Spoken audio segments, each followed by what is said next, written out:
Kaya nga sabi ng Panginoon, hindi ka pa humihingi. Alam na ng Diyos ang iyong kailangan.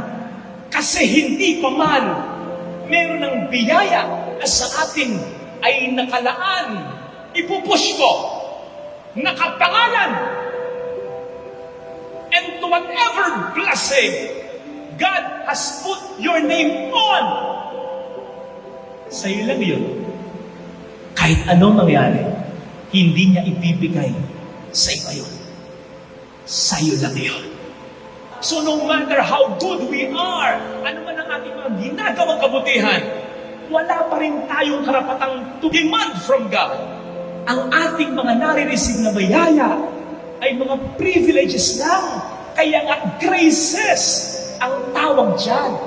Ibinibigay sa atin ng Panginoon, hindi dahil karapatan natin at obligado siya, kundi dahil mabuti siya at mapagmahal siya.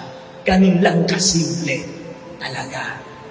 Besides, isipin po ninyo, kung ang paiirarin lamang ay ang katarungan ng Diyos, baka sa dinami-dami na ating mga nagawang kasalanan, baka kahit isang piso o kusing, wala tayong matanggap na biyaya dahil dyan. At kung paiirarin lamang ng Diyos ay ang kanyang katarungan, matagal ng gunaw ang sandaigdigan. So good thing, ang pinaiiral niya ay ang pagmamahal niya, ang kabutihang loob niya.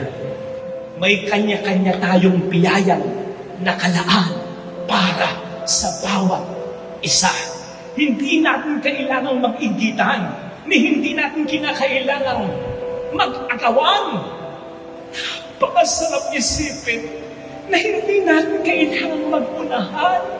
Hindi tayo mamumubusan ng biyaya sapagkat sa bawat isa sa atin ay nakalaan.